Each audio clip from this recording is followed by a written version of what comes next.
معزز سامعین السلام علیکم۔ اردو ہارر ناولز میں خوش آمدید۔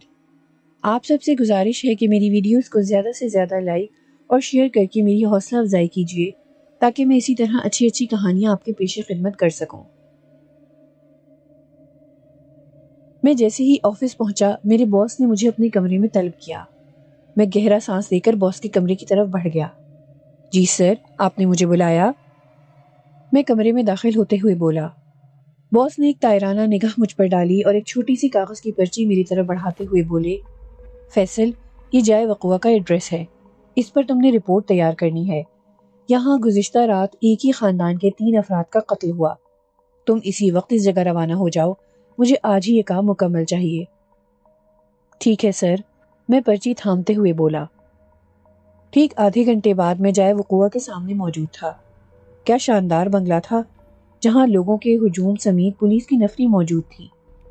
پولیس نے بنگلے کو سیل کر رکھا تھا۔ کسی عام بندے کو بنگلے کے اندر جانے کی اجازت نہیں دی جا رہی تھی۔ چونکہ میں ایک نامی گرامی اخبار کا کرائم رپورٹر تھا، اس لیے میرا پریس کارڈ دیکھتے ہی پولیس نے مجھے نہیں روکا اور میں اس شاندار بنگلے کے مرکزی گیٹ سے اندر داخل ہو گیا۔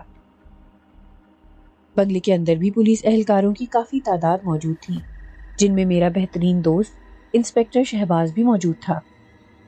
مجھے دیکھتے ہی وہ آگے بڑھا اور مجھے کیس کی تفصیلات سے آگاہ کرتے ہوئے ڈرائنگ روم میں لے آیا۔ ڈرائنگ روم میں خون میں لتھڑی ہوئی نوجوان کی نعش زمین پر آڑی ترچھی حالت میں پڑی تھی، جو شدید سرد موسم کی وجہ سے بالکل اکڑ چکی تھی۔ چونکا دینے والی بات یہ تھی کہ اس نوجوان کی گردن کو اس قدر بری طرح سے بھنبوڑا گیا تھا کہ یوں گمان ہوتا تھا کسی آدم خور درندے نے اسے بھنبوڑ دیا ہو۔ یہ صورتحال دیکھ کر مجھے جھرجھری سی آ گئی۔ میں مزید آگے بڑھا اور شہباز کی رہنمائی میں ایک کمرے میں داخل ہوا جو کہ غالباً بیڈ روم تھا۔ وہاں 2 اور مرد و عورت کی خون میں لت پت لاشیں موجود تھیں، جو آپس میں میاں بیوی تھے، اور باہر ڈرائنگ روم میں پڑے نوجوان کے والدین تھے۔ ان دونوں میاں بیوی کے لاشوں کا حال اس نوجوان کی لاش سے برا تھا۔ ان دونوں کا دوسرا بیٹا نعمان پولیس کی حراست میں تھا۔ میرے آنے سے کچھ دیر پہلے ہی اسے اسپتال پہنچا دیا گیا تھا۔ وہ ڈرائنگ روم میں اس نوجوان کی لاش کے نزدیک ہی بے ہوش حالت میں پایا گیا تھا۔ نعمان پر شک کیا جا رہا تھا کہ اس نے ہی اپنے والدین اور بھائی کا قتل کیا ہے، کیونکہ اس کے منہ اور کپڑوں پر جگہ جگہ خون کے نشانات تھے۔ اس پر غشی کی کیفیت اس قدر بری طرح سوار تھی کہ وہاں موجود پولیس اہلکاروں کی کوششوں کے باوجود ہوش میں نہیں آ رہا تھا، چنانچہ اسے اسپتال پہنچا دیا گیا تھا۔ نعمان کے متعلق اس الزام میں کس حد تک صداقت تھی، یہ تو پوسٹ مارٹم رپورٹ آنے کے بعد ہی فیصلہ کیا جا سکتا تھا۔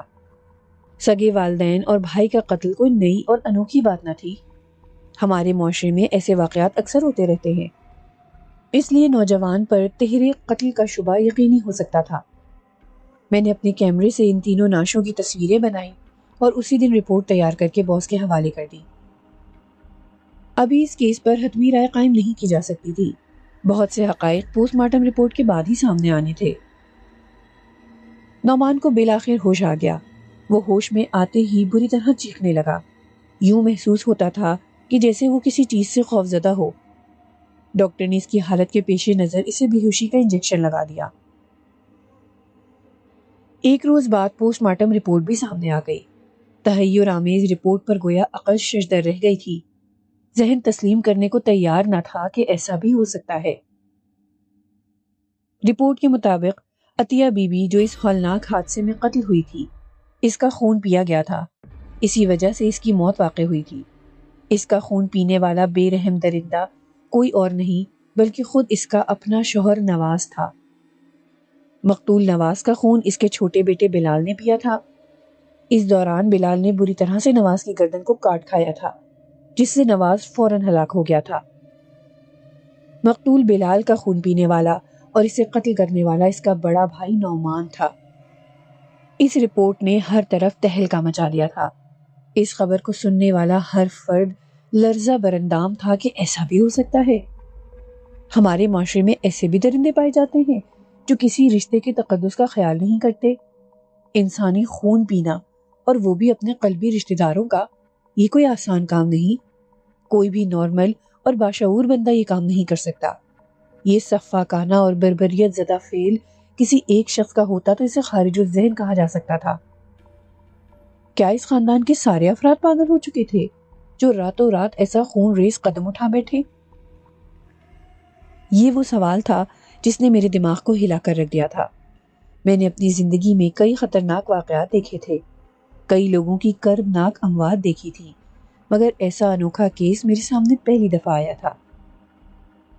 اس خونی سانحے کی وجوہات کیا تھیں یہ صرف مجرم نعمان ہی بتا سکتا تھا، مگر دوبارہ ہوش میں آنے کے بعد اس نے مکمل خاموشی اختیار کر لی تھی۔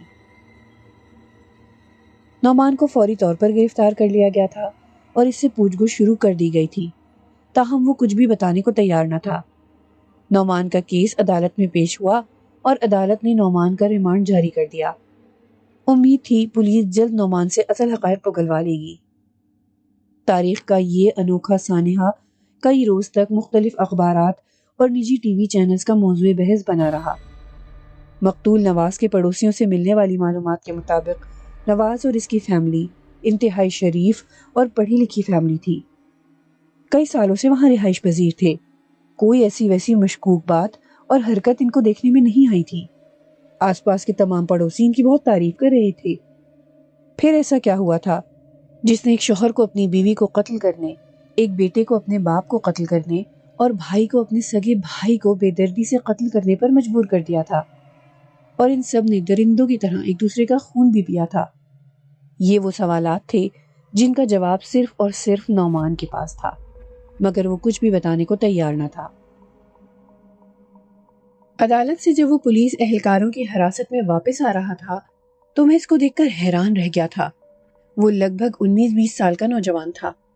اس کا معصوم چہرہ کہیں سے بھی ایک شفاق قاتل کا چہرہ نہیں لگتا تھا۔ مجھ سمیت میڈیا کے کئی نمائندے اس کے ارد گرد جمع ہو گئے اور اس سے کرید کر سوالات کرنے لگے، مگر وہ بالکل خاموش تھا، کسی گہرے صدمے میں غرق، خلا میں گھورے جا رہا تھا۔ عدالت نے نعمان کا ریمانڈ جاری کر دیا تھا۔ پولیس کے بہیمانہ رویے اور تشدد پسندانہ سلوک سے تو ہر پاکستانی واقف ہے۔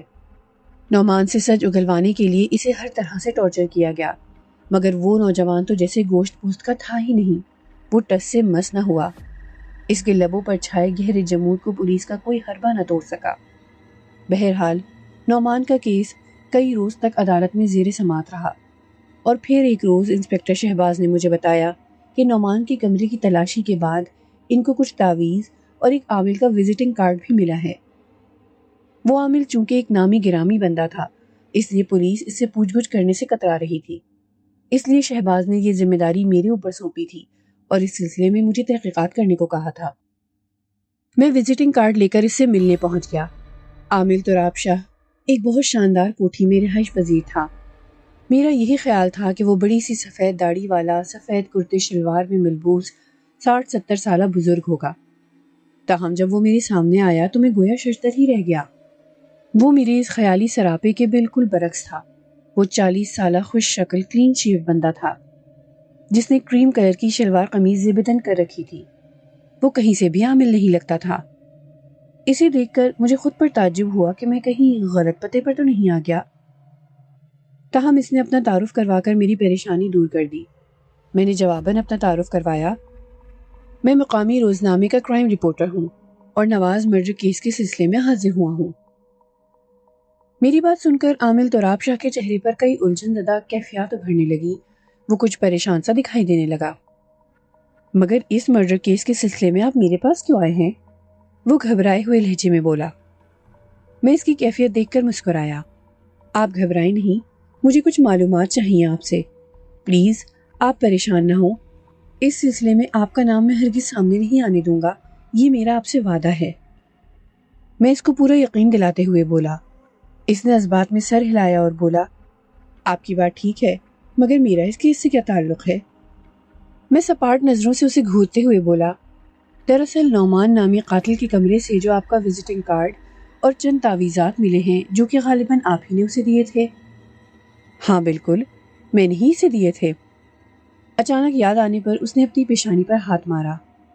میں بات بڑھاتے ہوئے بولا، کیا آپ اس سلسلے میں میری رہنمائی کریں گی کہ وہ نوجوان آپ کے پاس کیوں آیا تھا؟ وہ تصدیقی انداز میں سر ہلا کر بولا، مجھے اس سلسلے میں جھوٹ بولنے کی ضرورت نہیں۔ وہ نوجوان واقعی میرے پاس آیا تھا۔ اس کا مسئلہ بڑا گھمبیر تھا۔ کاش کی قدرت اس کو اور مہلت دیتی اور میں اس کا مسئلہ حل کر پاتا۔ ایسا کیا مسئلہ تھا اس کے ساتھ؟ آپ اس سلسلے میں ہر بات سے مجھے آگاہ کریں پلیز۔ میں تجسس آمیز لہجے میں بولا۔ بالکل، میں آپ کو بتاتا ہوں۔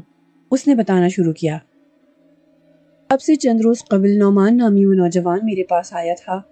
اس نوجوان نے بتایا کہ اس کو اور اس کی فیملی کو ہر رات عجیب طرح کے حیولے نظر آتے ہیں جو روشنی میں سیاہ اور اندھیرے میں انگاروں کی مانند دہکتے ہوئے سرخ محسوس ہوتے ہیں۔ کان کے پردے چیخ دینے والی آوازوں کے ساتھ وہ اسے رات بھر سونے نہیں دیتے۔ وہ بہت زیادہ خوفزدہ تھا۔ میں نے اسے کہا کہ میں 3 راتوں کا عمل کر کے بتاؤں گا کہ اس تمام حالات کی وجہ کیا ہے اور اس کا حل کیا ہے، لیکن وہ بضد تھا کہ میں فی الحال اسے کچھ ایسا دوں جس سے اس کو نیند اچھی آ سکے اور وہ حیولے نظر نہ آئیں۔ میں نے اس کو ٹالنے کے لیے تعویذ دے دیے جن کو تکیے کے نیچے رکھنے سے وہ گہری نیند سو سکتا تھا۔ وہ چلا گیا۔ میں نے جمعے کی شب کو یہ عمل شروع کرنا تھا، مگر اگلے دن ہی یہ خبر منظر عام پر آ گئی کہ اس لڑکے نے اپنی فیملی کو قتل کر دیا ہے، اس لیے میں نے وہ عمل نہیں کیا۔ میں اس کی طرف دیکھتے ہوئے بولا، پلیز آپ اس عمل کو پورا کریں۔ اس عمل کے لیے جو ہدیہ درکار ہوگا وہ میں آپ کو دوں گا۔ عامل تراب شاہ سنجیدہ لہجے میں بولے، کل جمعہ ہے، آج رات 12 بجے کے بعد میں یہ عمل شروع کر دوں گا۔ آپ 3 دن کے بعد میرے پاس آئیے گا۔ میں اس کا شکریہ ادا کر کے وہاں سے نکل آیا۔ اب میرا ارادہ نعمان سے ملاقات کا تھا۔ ملاقات کا وقت میں پہلے ہی لے چکا تھا اور پھر شہباز کو بھی عامل کی ملاقات سے آگاہ کرنا تھا۔ نعمان سے جب میں ملا تو اس سے ہونے والی گفتگو میرے لیے انتہائی عجیب و غریب اور حیرت انگیز تھی، جس سے میرے ذہن پر چھائے لا علمی اور مایوسی کے بادل چھٹنے لگے تھے، جس کا احوال کچھ یوں تھا۔ نعمان میرے سامنے کرسی پر گمسم بیٹھا تھا۔ اس کی رنگت بالکل زرد ہو چکی تھی اور چہرے پر جگہ جگہ نیل کے نشانات تھے اور کہیں سے جلد پھٹ کر زخم بن گئی تھی۔ یقیناً اس کے پورے جسم پر اس طرح کے تشدد کے نشانات موجود تھے۔ پولیس نے اس کے ریمانڈ میں کوئی رعایت نہیں برتی تھی، مگر اس کے چہرے پر کسی قسم کی تکلیف کے آثار نہیں تھے۔ وہ خالی خالی نظروں سے میری طرف دیکھ رہا تھا۔ میں اس کو مخاطب کر کے بولا، میں جانتا ہوں تم انتہائی ڈھیٹ انسان ہو، جس نے پولیس کے ہر حربے کے سامنے زبان نہ کھولی ہو، وہ بھلا میرے سامنے کیا بولے گا؟ مگر پھر بھی تم سے کچھ امید ہے مجھے۔ میں نے بات ختم کر کے اس کی طرف دیکھا۔ وہ بدستور چپ رہا۔ تم کچھ نہیں بولو گے؟ میں نے یکلخت پوچھا۔ وہ تلخی سے بولا، میرے کچھ کہنے سے کیا ہوگا؟ کون میری بات پر یقین کرے گا؟ میں اب مر جانا چاہتا ہوں۔ اس نے شکستگی سے سر جھکا لیا۔ تمہیں ذرا برابر بھی ترس نہیں آیا اپنے چھوٹے بھائی کو قتل کرتے ہوئے، اس کا خون پیتے ہوئے؟ میں نے سخت لہجے میں کہا۔ نعمان نے تڑپ کر میری طرف دیکھا۔ اس کے چہرے پر دکھ اور تکلیف کے کئی مہیب اور گہرے سائے لہرانے لگے تھے۔ صاف محسوس ہو رہا تھا میری بات نے اس کی دکھتی رگ کو چھیڑ دیا تھا۔ وہ ہذیانی آواز میں بولا، میں نے اپنے بھائی کا نہ تو خون پیا ہے اور نہ ہی اسے قتل کیا ہے۔ میں ایسا کر ہی نہیں سکتا۔ تو پھر کس نے قتل کیا ہے؟ پوسٹ مارٹم رپورٹ ثبوت ہے اس بات کا۔ میں نے تیز نگاہوں سے اسے گھورتے ہوئے کہا۔ وہ میری بات کے جواب میں چپ رہا۔ میں خود ہی بول پڑا، تمہیں اور تمہاری فیملی کو کچھ عجیب طرح کے حیولے دکھائی دیتے تھے، کیا یہ سچ ہے؟ میں نے دریافت کیا۔ میری بات سن کر اس نے چونک کر میری طرف دیکھا۔ اس کے چہرے پر حیرت اور پریشانی کی کئی متضاد کیفیات ابھرنے لگی تھی۔ اسے اپنے متعلق میری معلومات پر بے حد حیرانی تھی، مگر وہ چپ رہا۔ کیا یہ سچ ہے؟ میں نے اپنا سوال دہرایا۔ وہ اس بات میں سر ہلاتے ہوئے بولا، ہاں یہ سچ ہے، مگر آپ کو یہ سب کیسے پتا چلا؟ میں اس کے سوال کو رد کرتے ہوئے بولا، اس بات کو چھوڑو، تم یہ بتاؤ وہ حیولے تمہیں کب سے دکھائی دے رہے تھے؟ میرے سوال کے جواب میں وہ سوچ میں پڑ گیا۔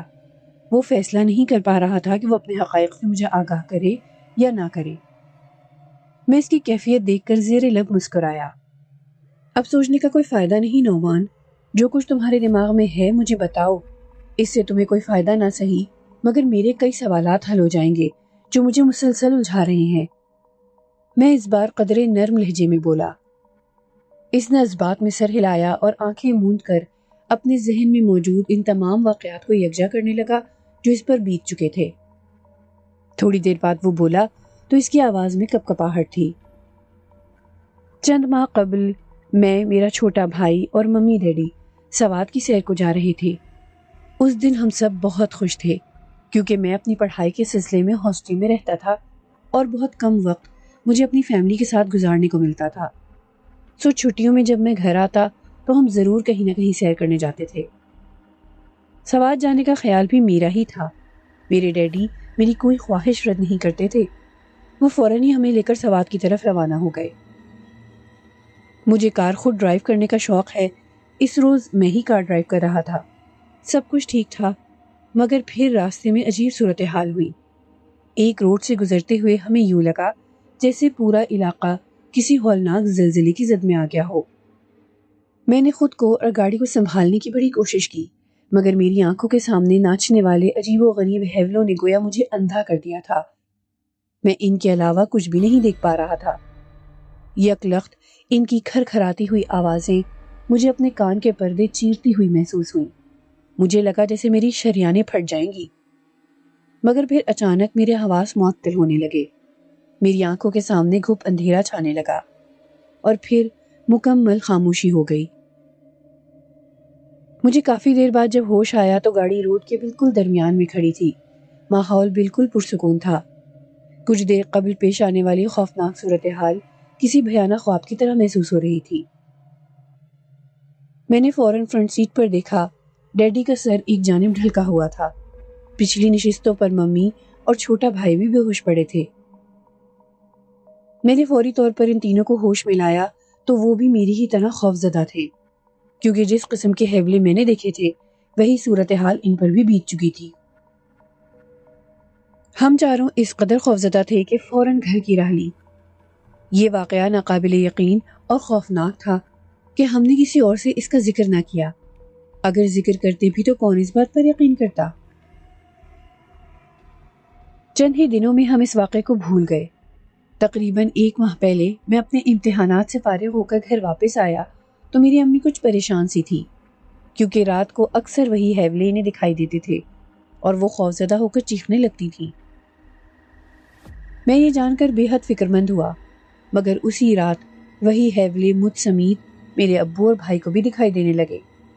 وہ اپنی بے ہنگم آوازوں کے ساتھ ہماری آنکھوں کے سامنے منڈلاتے رہتے۔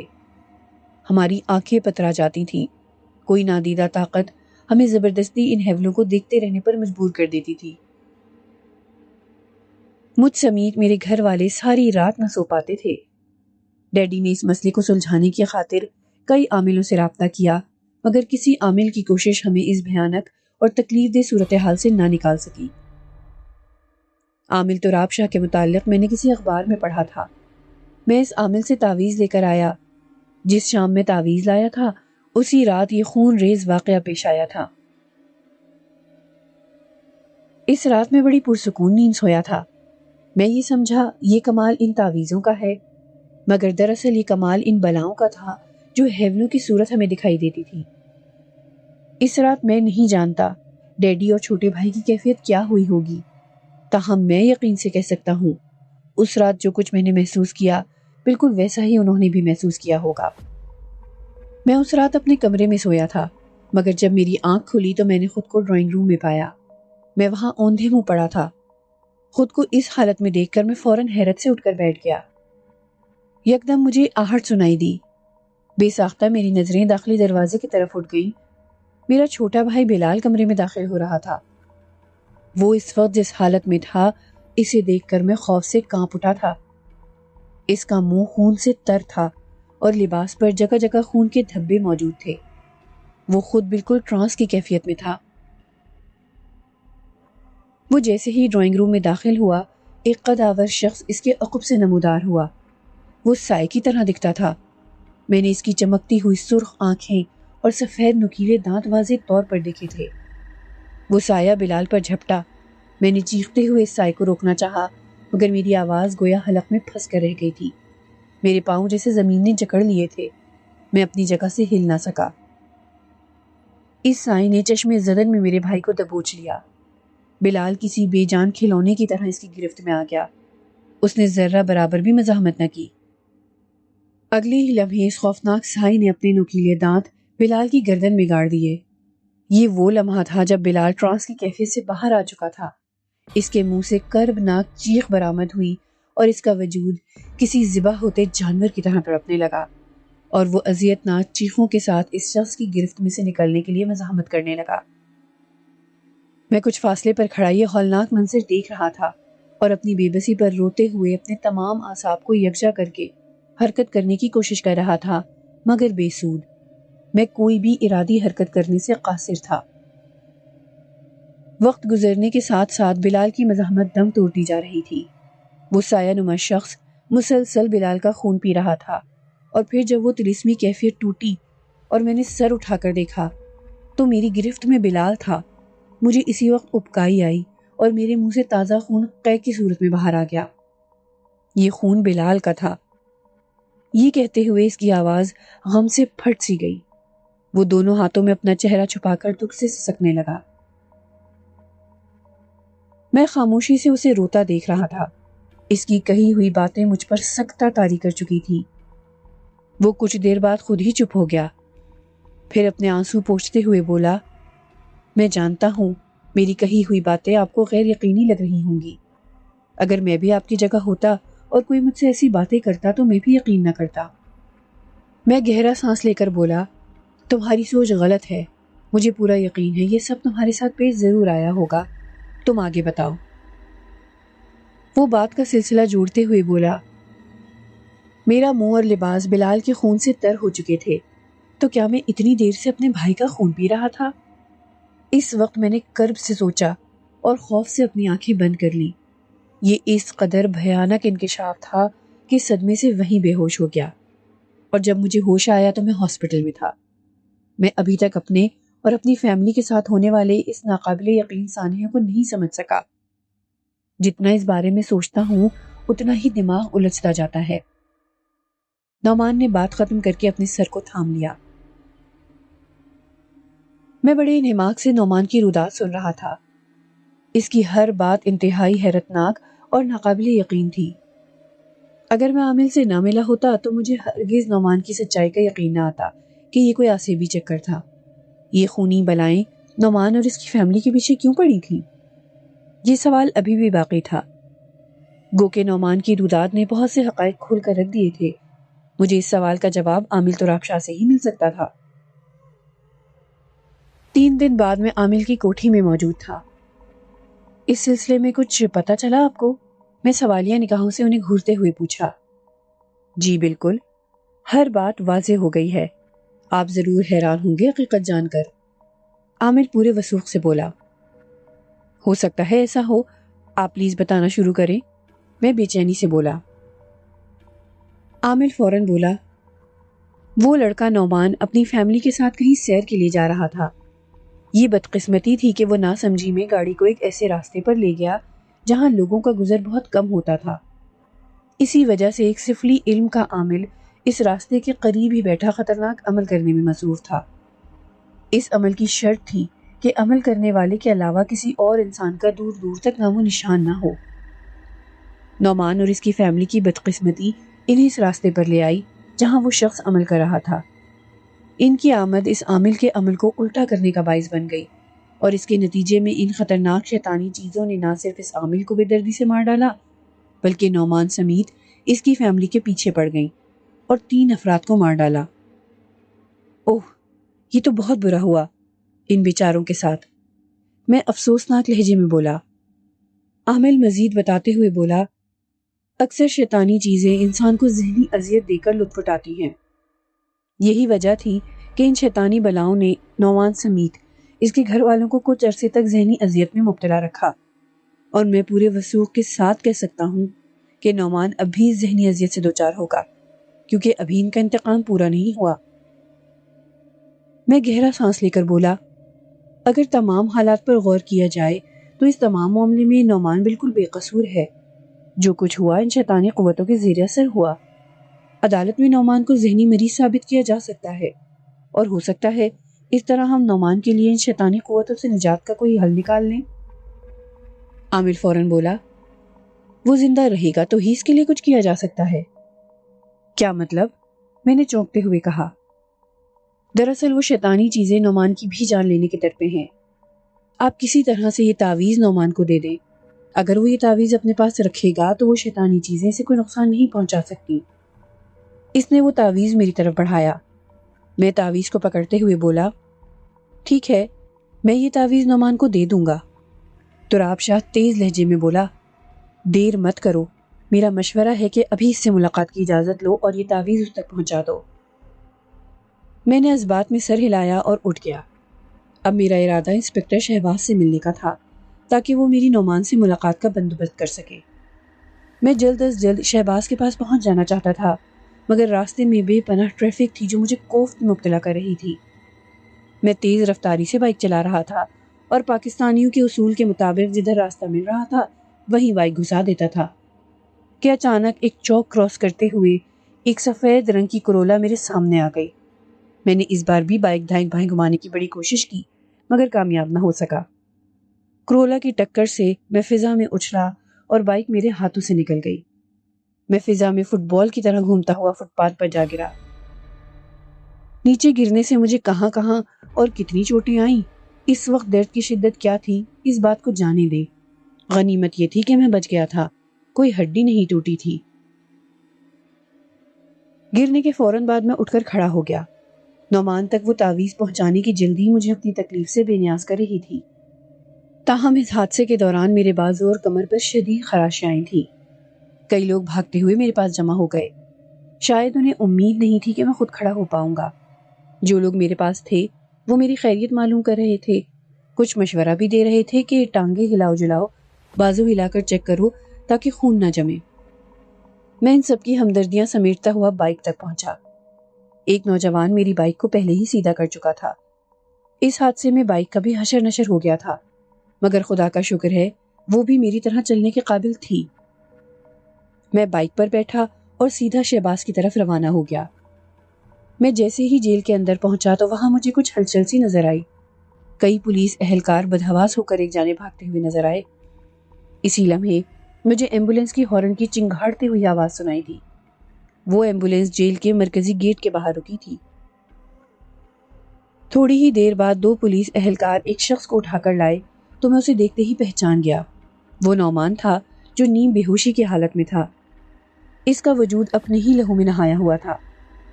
نعمان کو اسٹریچر پر لٹایا گیا مگر افسوس کہ وہیں دم توڑ گیا۔ نعمان کی لاش کو پھر بھی ایمبولینس میں ڈال کر اسپتال لے گئے۔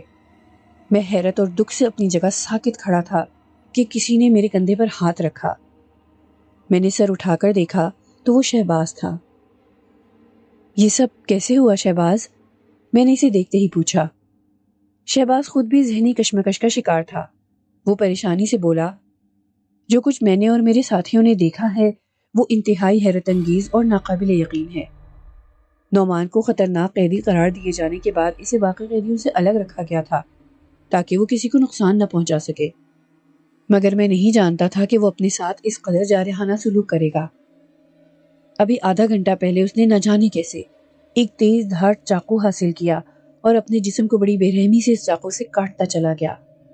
وہ بالکل جنونی ہو چکا تھا اور اس قدر بے دردی سے اپنی ہی ہڈیوں سے اپنا گوشت الگ کر رہا تھا کہ مجھ سمیت وہاں موجود تمام پولیس اہلکار سکتے کی حالت میں آ چکے تھے۔ یوں محسوس ہو رہا تھا جیسے کسی انجانی قوت نے ہمارے حواس معطل کر دیے ہیں۔ ہم سب کچھ اپنی آنکھوں سے تو دیکھ رہے تھے مگر ہمارے ذہنوں میں اس کو اس جارحانہ عمل سے روکنے کا خیال تک نہ پیدا ہو سکا۔ نعمان مسلسل اپنے جسم پر چاقو کے وار کر رہا تھا اور اس کے چہرے پر تکلیف کا کوئی تاثر تک نہ تھا، بلکہ وہ اس دوران بڑے بھیانک انداز میں قہقہے لگا رہا تھا۔ ہمیں ہوش تب آیا جب نعمان نڈھال ہو کر زمین پر گر پڑا۔ یہاں تک کہہ کر شہباز خان خاموش ہو گیا۔